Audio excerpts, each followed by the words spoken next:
The neocon queen herself, Nikki Haley, after a 2 month hiatus, has finally come out of her bunker to announce who she's going to endorse for president, or who she'll vote for, rather.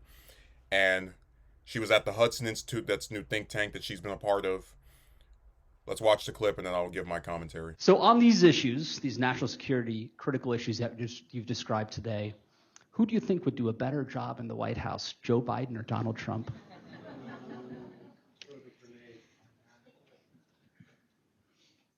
As a voter, I put my priorities on a president who's going to have the backs of our allies and hold our enemies to account, who would secure the border, no more excuses, a president who would support capitalism and freedom, a president who understands we need less debt, not more debt. Trump has not been perfect on these policies. I've made that clear many, many times. But Biden has been a catastrophe. So I will be voting for Trump. Having said that, I stand by what I said in my suspension speech.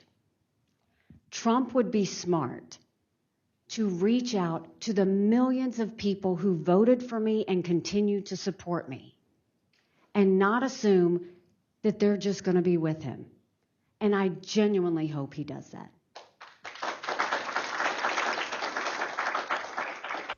I'm telling you, these people just. Before I get into what she said, I'll always think about how when they run for office against someone, they make the other person sound so terrible, awful, horrible, until they inevitably bend the knee for the nominee of their party.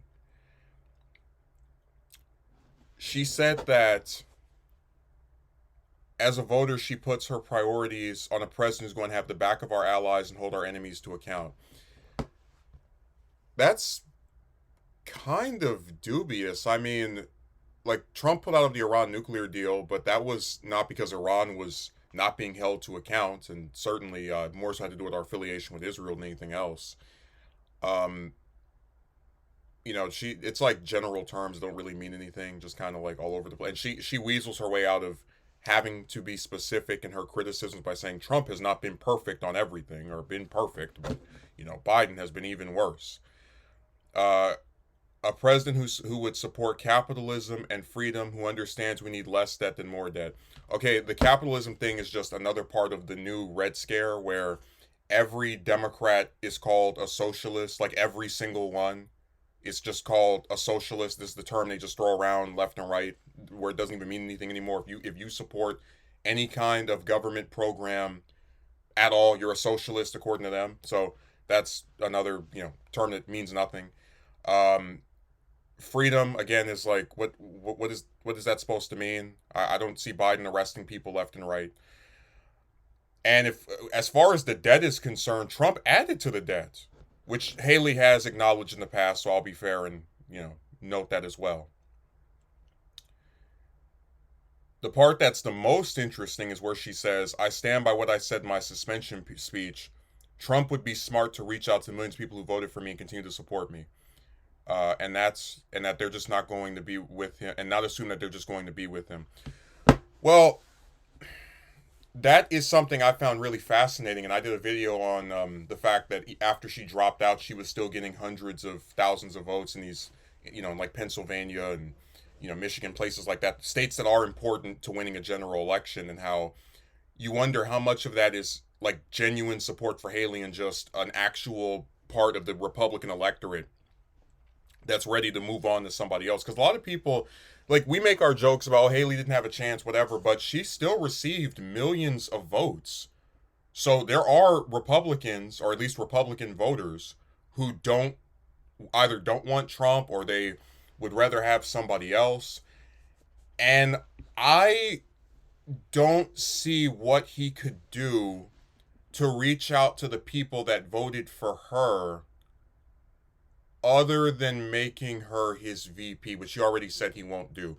And the reason I say is because it's like,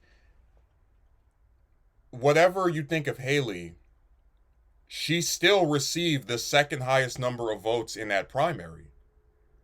And Trump has had no shift of rhetoric, no policy change or pivots since she dropped out. So I don't know what he could do at this point to get her voters to come along with him besides just saying, you know what, the lady that you guys are voting for over and over, even though she's been out the race for 2 months, okay, fine, she'll be my VP. Because I talked before about how I think most of the people that he would want to pick, whether it's, Carrie Lake or Kristi Noem or Marjorie Taylor Greene or Stefanik or Huckabee, whatever, we go down the list. Like, I think most of them would not give Trump anything. Haley being his running mate would at least be like an olive branch extension of, you know what, if I win this time or don't win this time, I'm not running again, and then she can take the reins from here on out, or at least be positioned to be the person that'll be the supposed new generational leader in 2028, as she was referring to herself. So I just find this answer so interesting because it's like a pivot where you admit you're going to vote for the nominee of your party, like no matter what, like no matter what criticism she has of Trump, still better than Biden, still better than Biden, still better than Biden. It's like, yeah, we're not surprised by that, but of course, you would think when someone doesn't, because it's all part of that same thing where, like, I remember when Cruz gave his 2016 RNC speech and he was telling the convention, vote your conscience, and it was supposed to be like this big courageous thing of him to not endorse the man who had insulted his wife and father. But then after the donors slammed the door in his face, he relented and then switched to backing Trump. And you see the same thing with Haley. I mean, Trump made fun of her marriage or her husband, and you'll still come out and admit, yeah, I'm voting for him.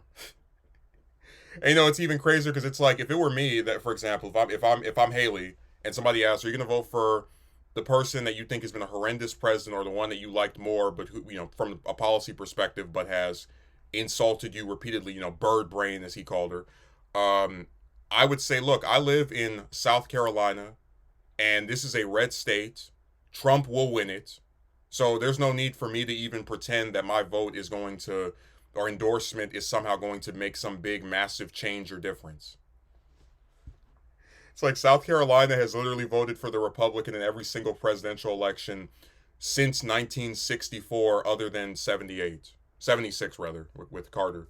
So it's her state is not one where she needs to go and, oh man, if she were like, in Pennsylvania or like Michigan, or I mean at this point even Georgia and Arizona are leading more in the blue direction. It's like, I would get it, but you're in a safe Trump state.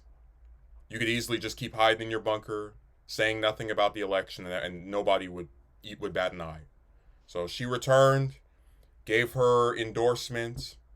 I don't think it's going to help Trump all that much because she's admitting, like, yeah, I'm voting for him, but he needs to still court my supporters. There's nothing he can do to court them other than just picking her as his running mate. Like, that's the only thing I can think of that would make the people who voted for her over him, who admitted they would vote for her over Biden, but not him over Biden, be like, okay, yeah, I'll bite the bullet here.